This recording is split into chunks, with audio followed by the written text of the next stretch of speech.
You ever get a bill that made you stop mid-sip, stare at it and say, "This can't be real"?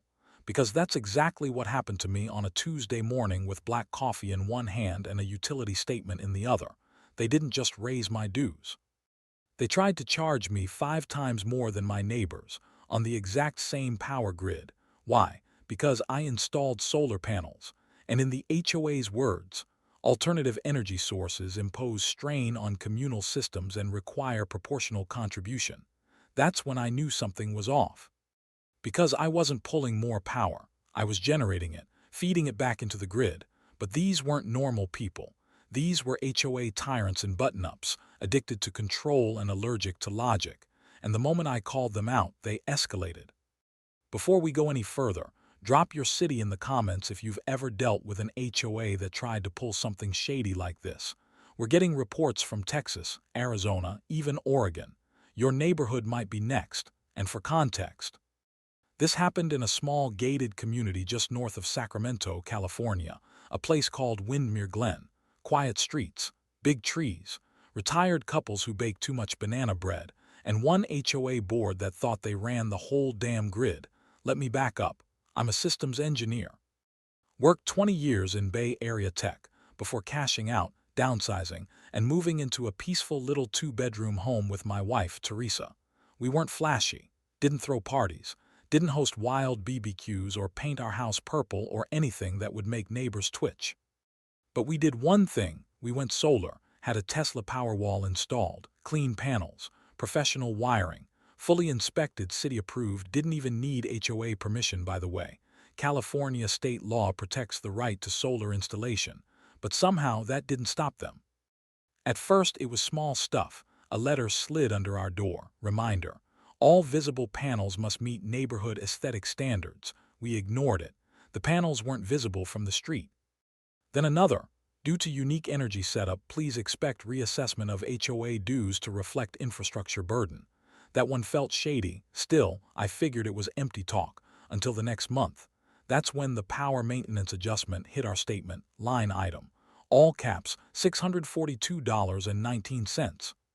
Mind you, our normal HOA dues were around $180, and none of our neighbors had this new fee, just me. I emailed, no reply. I called, was told I'd be redirected to the compliance subcommittee. No callback, so I showed up, walked into their monthly board meeting at the clubhouse. Dues-paying member. Quiet, calm, not looking for a fight. The moment I sat down, Karen, yes, her real name, leaned into her mic like I was a criminal. "Excuse me, this is a closed compliance session." I nodded. "I'm here about the power charge." "We don't take individual billing disputes during open meetings." "This isn't a dispute, it's fraud." Gasps from a few residents behind me. Karen narrowed her eyes. "You've installed unapproved energy modifications.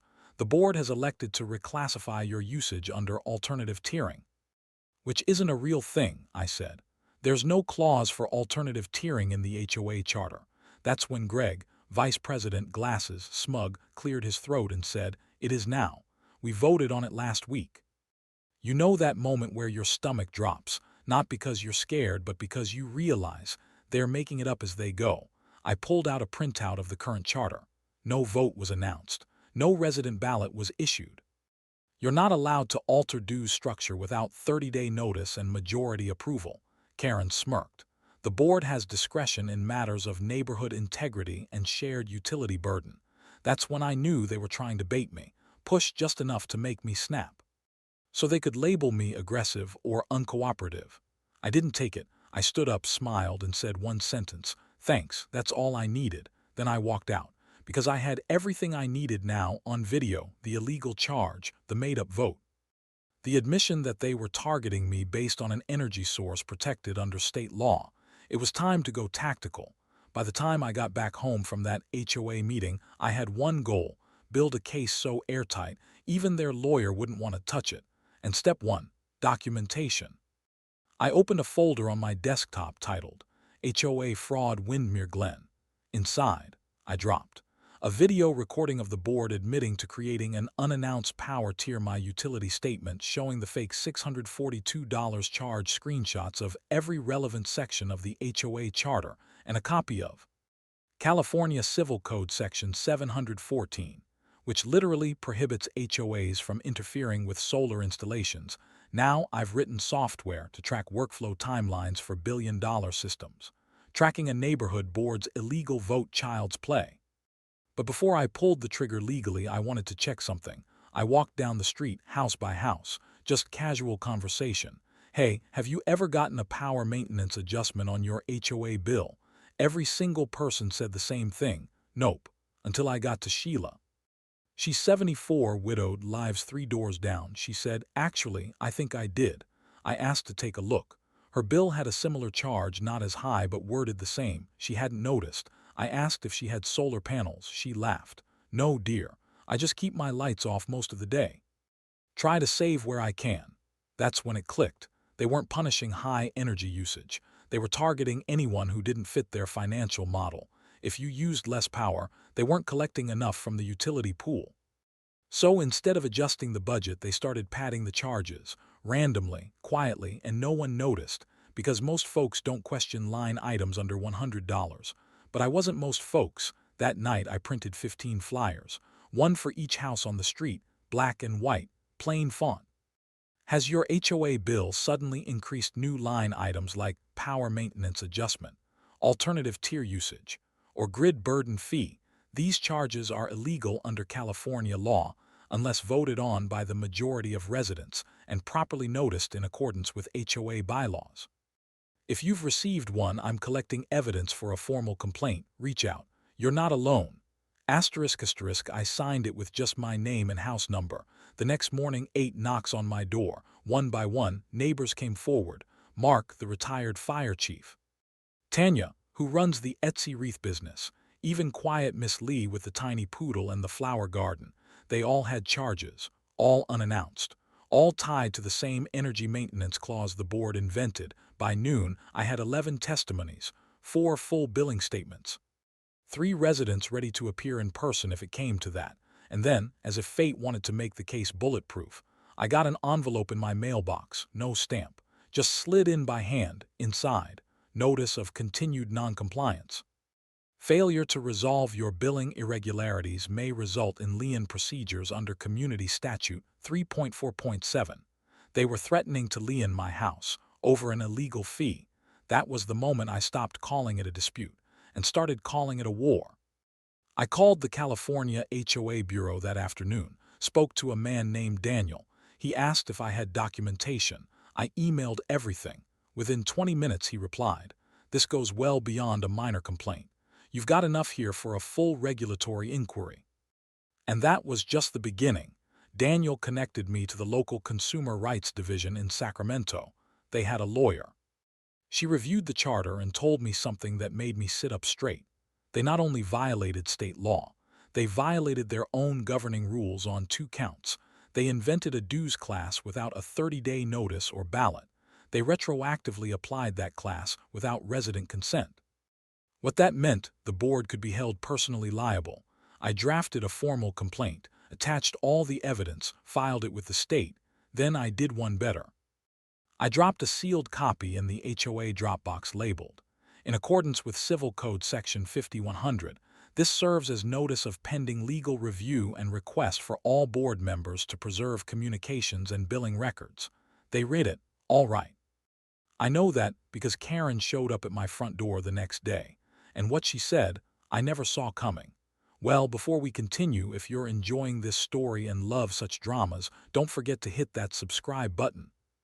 Every new subscriber keeps me motivated to dig deeper, uncover more wild stories, and bring you even crazier content.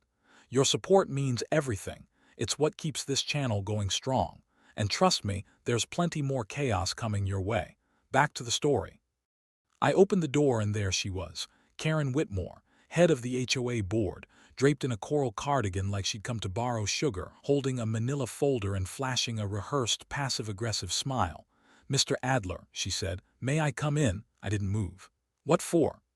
She tilted her head. "We'd like to resolve this privately. No need to make things official." There it was, the smile behind the snakebite. I kept my stance firm. "If you want to resolve it, start by explaining the 500% surcharge and the threat of a lien on my home." Her smile stiffened. That charge was approved by the board. Then show me the vote, show me the record, show me one resident who signed off. Silence. She handed me the folder. Inside, a letter typed in big, friendly font.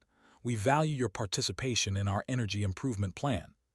To avoid misunderstanding, we are waiving your most recent power maintenance adjustment fee as a gesture of community goodwill. No apology, no withdrawal of the lien threat, just a cheap attempt to make me back off like a bribe dressed up in friendliness. I stared her down. This isn't about me anymore, I said. You tried to shake down half the street and got caught. Karen's eyes hardened. You've stirred up fear. You're encouraging disorder. I folded the letter and handed it back. I'm encouraging accountability. She stepped back, jaw tight. If you continue to distribute unofficial materials, we may file for harassment. I chuckled.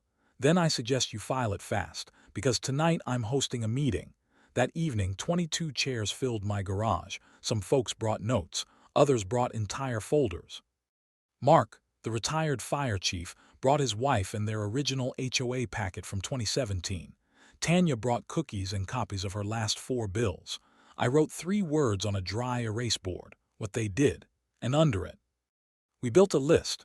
Fabricated tiered energy charges, skipped mandatory member vote, added fees without public notice, retaliated against complaints, attempted unlawful lien threats, bribed non-compliant homeowners, weaponized billing to control outliers when we finished. There were 17 bullet points. That's when Sheila, 74, sweet, quiet, raised her hand. I know this is serious, but what do we actually do now? I nodded. First, we file a community complaint as a group. Second, we draft a petition to suspend all board voting power until an audit can be conducted. Third, I flipped to a fresh board and wrote, we go public. You could hear the tension shift in the room. Mark spoke next. You want to shame them? No, I said. I want to expose them. Shame is a side effect of truth. By the end of the night, 18 residents had signed a joint statement of complaint. 5 volunteered to deliver it to the HOA's legal office in person. 2 more offered to contact local media. We didn't go to war. We went to work. 2 days later, Karen tried to strike back. A new email hit inboxes across Windermere Glen.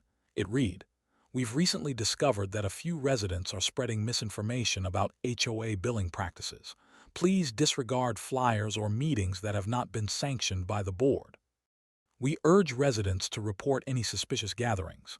Suspicious gatherings. She made it sound like we were planning a coup, and maybe we were, not of power but of clarity, because I wasn't going to let her scare these people into silence, so I took one more step. I posted a thread in the Windermere Glen private group. Ask yourself this. Have your HOA bills changed without explanation? You know who approved it. Have you ever seen a vote? I have the documents. I've filed the complaint. And the state has opened an inquiry. You can choose fear.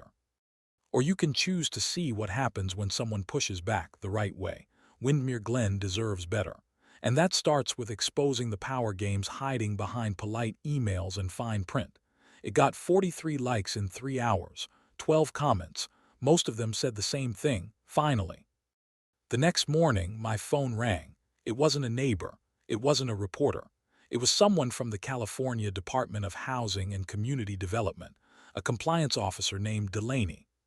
She said she'd been forwarded our joint complaint, reviewed the documents, and had one question. You have a copy of the original HOA charter showing the limits of their authority on utility charges. I told her I did. She asked me to email it immediately. I did, along with annotated notes and a side-by-side showing where the board had invented authority that never existed. Delaney called back 2 hours later. I've got what I need, she said. Then she added, would you be willing to testify if this escalates to a regulatory hearing? I looked out the window, saw Tanya walking her dog, saw Mark watering his roses, saw a neighborhood that just wanted to live in peace, but had been bullied into obedience by people playing king. Yes, I said, I'll testify, because this wasn't about a bill anymore. This was about what happens when the people in charge forget who they work for. By Friday morning, the neighborhood wasn't quiet anymore. People were talking, over fences, on porches, through car windows while they loaded groceries. Not about the weather, about the HOA and Karen. She was nowhere to be seen, but her grip. It was still trying to hold on, because at 9:43 a.m., Tanya sent me a picture from her front porch, a brand new letter, stamped in red at the top, compliance violation warning section 12, unauthorized group assemblies. They were now trying to fine residents for having conversations. It was desperation, pure, unfiltered panic disguised as policy.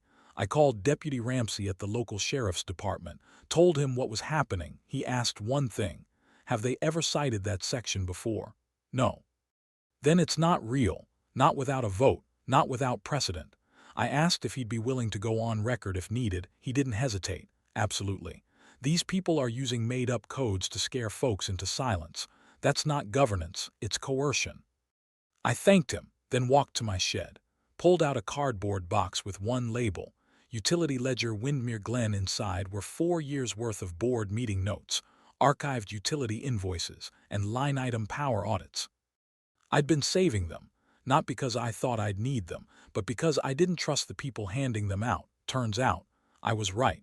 By noon, the state had sent a formal letter to the HOA board. It requested all financial documentation for the past 18 months, proof of resident voting on new surcharge policies, copies of all notices and memos related to the power maintenance adjustment, fee identification of all persons involved in drafting and distributing said policies. Delaney forwarded me a copy. It ended with one sentence: failure to comply may result in immediate administrative suspension of HOA powers pending further review. That same afternoon, I got an email from an HOA board member I'd never spoken to before, Kyle, mid-30s, accountant. One of the quiet yes men who'd always voted alongside Karen. His message: I didn't know about the full surcharge scope until this week. I want off this board before it burns me too. Do you have time to talk? I told him to come by. He did. And what he brought changed everything. Kyle laid 3 manila folders on my dining table. Each one had a date, a signature, and a line-item memo from internal board meetings, not the public ones, the closed sessions, the ones they never told residents about inside. Emails from Karen proposing the creation of a variable usage impact fee for non-compliant households. She wrote, by quietly targeting homes with detached structures, solar or generator capacity, we can recoup infrastructure costs without triggering mass resistance. Another memo detailed a plan to stagger the charges, starting small, then increasing by quarter, so no one would notice the 500% jump until it was too late. And another, she called it Operational Leverage Model Q3. In it, Karen outlined 3 strategies: inflate power costs for non-conforming homes, label resistance as non-participation, use legal threats to suppress outcry. She signed it, initialed it, filed it. Kyle whispered. I didn't realize how far it had gone. I said, you just handed me Exhibit A. He nodded slowly. I'm resigning, and I'll testify. The next day, it hit the press. A local independent outlet published a piece titled, HOA Power Grab. Leaked documents show utility exploitation and fraud. They didn't use Karen's full name, but residents didn't need it. The article included screenshots of the surcharge memos, the 500% spike chart, and a quote from Kyle. I joined the board to help streamline services. I didn't sign up to trick my neighbors. Within hours, the article made the rounds. I saw 2 teens reading it at the bus stop, heard Mark mention it to the mail carrier, and at 4:11 p.m., the state sent another letter to the HOA. As of this notice, all HOA enforcement activity regarding power charges is suspended. Any further attempts to collect fines will be considered a violation of administrative order. Translation: they weren't in charge anymore. You'd think that would be the end. But tyrants don't fall with dignity, they fall with noise. Karen resurfaced that night, with a town hall announcement posted on every mailbox, printed in bold: community crisis meeting attendance strongly encouraged Sunday, 3 p.m. at the clubhouse. No details, just fear. She wanted a stage. She wanted control. She wanted to rewrite the narrative before it was written for her. I decided to let her speak, but I wasn't coming alone. Sunday arrived hot and dry. The clubhouse filled fast, standing room only. Karen stood at the front in a pale blue blazer, flanked by 2 board loyalists. She cleared her throat. I want to thank you all for coming. There's been a lot of confusion, some of it deliberate. We are a community, not a courtroom, not a battleground, and I'd like to restore that harmony before more damage is done. The crowd didn't clap. They just watched. So she kept going. Some individuals have shared selective documents, twisted timelines, and incited fear. But let me assure you, every policy passed was legal, necessary, and motivated by a desire to protect our infrastructure. I raised my hand. She tried to ignore it. But Lucy, sweet, steady Lucy, called out from the back, "Let him speak." Karen's jaw clenched. I walked up slow, holding 3 folders, opened the first. This is the memo proposing surcharge penalties on solar and generator-capable homes. Karen wrote this, gasps, opened the second. This is the internal note describing her plan to stagger increases to avoid mass resistance. Also Karen. And the third, emails coordinating legal threats with no legal basis. Karen again. I placed them on the podium. This wasn't confusion, this was a plan. Karen looked cornered. But she still had one card left to play. She leaned in. "You can't prove intent," I smiled. "You're right." Then I pressed play on my phone. Kyle's voice filled the room. She knew what she was doing. She told me, "They'll never read the fine print." Silence. Then a ripple of voices. Questions, anger, disbelief. Karen stepped back like she'd been slapped. And that's when Lucy said what everyone was thinking. "We don't need a vote, you're finished." Karen didn't leave the clubhouse through the front door. She slipped out the side, didn't say goodbye, didn't apologize. Didn't even look anyone in the eye. And that silence, it said more than any statement she could have made. But the damage was already done. And now it was time to clean up what she left behind. The next day, residents held their own emergency meeting. No HOA board. No compliance division. Just neighbors. We set up folding chairs on the clubhouse lawn and passed around a clipboard. The question was simple. Should we suspend all board activity until a formal audit and leadership review is complete? Within 15 minutes, every signature box was full. Even the folks who usually kept to themselves showed up, like they were finally waking from a long, quiet nightmare. The group elected a 3-person transition committee to oversee everything until the audit was done. Guess who wasn't on it? Not Greg. Not Sandra. Definitely not Karen. And me, I wasn't in charge, didn't want to be. But they asked me to help with the review, go over every document, every payment, every fake fine. Because now, they trusted me more than the people they'd voted for. On Tuesday, we opened the books, literal books. 4 plastic storage bins full of folders, envelopes, and handwritten receipts. Karen hadn't kept clean records, she'd kept control. Everything was coded vague or mislabeled.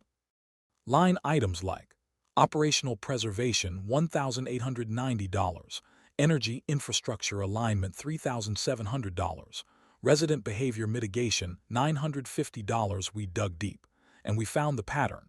Karen had been laundering surcharges through a third-party shell company called KMS Utilities Consulting. The company didn't exist in any real capacity, no license, no website, just a P.O. box 2 towns over and a single signer, K.M. Shaw, Karen Michelle Shaw. She was funneling resident surcharge payments into a private account under the guise of energy consulting fees. And remember that 500% power charge increase. We found proof she'd retroactively backdated the policy change, made it look like it was approved last year, when no such vote ever happened. She'd forged the minutes. Signed on behalf of 2 board members who later said they'd never seen the document. It wasn't just unethical, it was criminal. We turned everything over to the state investigator, not just the forged documents, but the trail of money, the false authority, the scare letters. They opened a formal fraud investigation within 72 hours, and that's when the real fallout began. 3 residents filed class action claims against the HOA. One of them was an elderly woman named Judy. She'd been paying triple for power for months because she was too afraid to ask questions. Said Karen once warned her that non-compliance could lead to property reassessment. In other words, she told an 80-year-old widow that asking about her bill could get her house revalued and taxed higher. Karen had crossed lines people didn't even know existed. And now, she was being dragged across every single one of them, publicly. The county paper picked up the story a week later. Big bold headline, HOA power scheme uncovered. Residents charged 500% more. Board president under investigation. They used a photo of the community entrance. Gates wide open, clubhouse in the background. No Karen, no quote. Just raw facts. Dozens of residents overcharged false compliance memos, issued HOA funds funneled into private accounts, fraud investigation underway by Thursday. The comments were flooding in, some from neighboring communities, others from across the state. And one that just read, finally, someone stood up to them. That hit me harder than I expected, because that's what this was really about, not power, not money, but standing up when everyone else feels like they can't. 2 days later, I got a knock at the door. It wasn't a neighbor. It wasn't the sheriff, it was Karen, wearing plain clothes, sunglasses on her head, holding a manila envelope.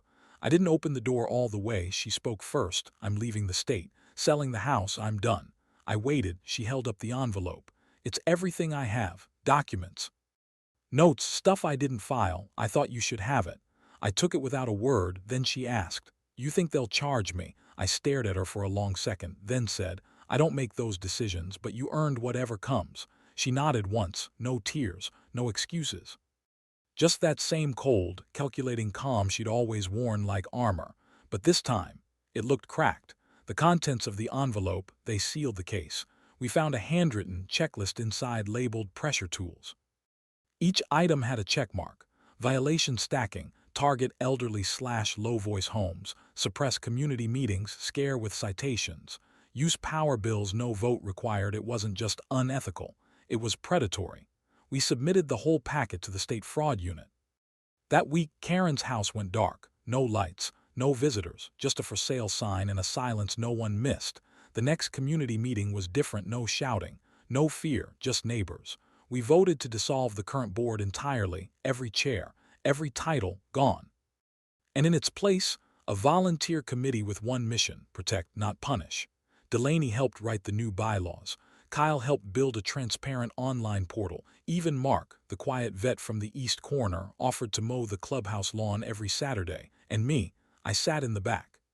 Didn't speak, just watched, because sometimes the best thing you can do for a place is remind it how to protect itself.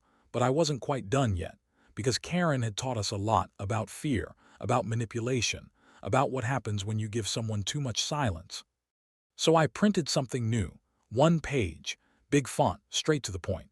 Know your rights. It listed what HOAs can and cannot do, what votes are legally required, how to file a complaint, where to report false charges. We posted it on the clubhouse bulletin, taped it to the mailbox kiosk, emailed it to every resident who wanted a copy, because this wasn't just about what happened, it was about what wouldn't happen again. 3 weeks after Karen vanished, we received official word from the state.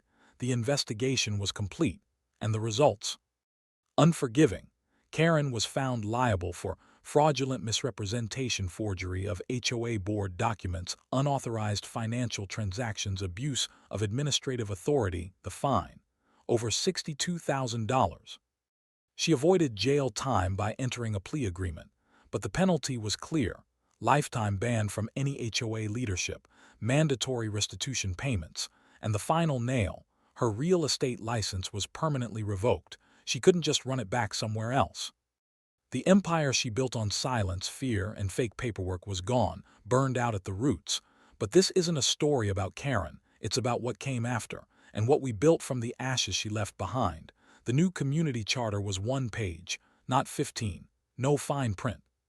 No hidden clauses, just this: every decision must be made with public knowledge, every violation must have documented cause, and no leader may act without a vote. We called it the Fair Use Doctrine. Kyle helped design a clean online portal where residents could check all community votes, policies, and expenses, down to the cent. Delaney created a monthly newsletter called The Loop that explained new proposals in plain English. And the transition committee, it stayed volunteer-based. No salaries, no private meetings, no enforcement arm, because we'd learned something: power doesn't need a badge, it just needs an opening. And we weren't leaving any more openings. One afternoon, Judy, the woman Karen had threatened with revaluation, brought cookies to the community mailbox. It sounds small, but it meant something. She smiled and said, "Feels lighter out here now." She was right. There were no more drones, no fake inspections, no silence that felt like surveillance, just people living, not being watched, not being policed, just living. I still have the original power bill they tried to send me. It's framed in my office, not because I admire it, but because I never want to forget how fast things can go sideways when good people stop asking questions. That bill wasn't about electricity. It was a test. To see who would push back, who would notice, who would stand up, and in the end, I'm glad it was me, because I had the background, the patience, the records, the spine, and the will to see it through. About a month after everything settled, we held a cookout. Nothing fancy, just burgers, kids running around, neighbors with folding chairs and cold drinks. Kyle brought speakers, Mark grilled. Even Lucy showed up with a tray of deviled eggs and a new "No Power Hikes" bumper sticker. We joked, we ate, we lived. But near the end, someone asked if I'd say a few words. I almost said no, I'm not a speech guy, but I stood up anyway, took a breath, and said this. We didn't win because we got angry. We didn't win because we yelled louder. We won because we asked the hard questions. And we didn't stop when the answers got uncomfortable. That's how you stop fraud. That's how you stop fear. You shine light on it, and you stand there long enough that it runs out of shadows. Then I sat down. Nothing dramatic, just truth, earned the hard way. I still walk past the clubhouse some mornings, and there's one thing that always catches my eye. That bulletin board out front, the one Karen used to fill with compliance warnings and fee reminders. Now it's just pinned with community events, birthday notices, and a photo of everyone from the cookout, smiling like they belong. Because they do, we all do. And it shouldn't take a war to feel that way. One day, a new couple moved in. Young, quiet, didn't know much about what happened. They asked me if the HOA here was friendly. I just smiled, said, let's just say it's well guarded by the people it's supposed to protect. They laughed, didn't ask for more, didn't need to. The guardrails were there now, not in fear, but in truth. And that truth. It started with a bill, a lie, a 500% overcharge on power, and ended with something bigger, a neighborhood that finally stood together. So if you're watching this from a city that's been pushing back, or you've got a story like ours, drop it in the comments, say where you're from. Because what happened here in Benton County, Arkansas, could happen anywhere, and the only way to stop it is to shine a light, stand tall, and never let intimidation wear a name tag again. We didn't just fight back. We rewrote the rules, and they'll never forget it.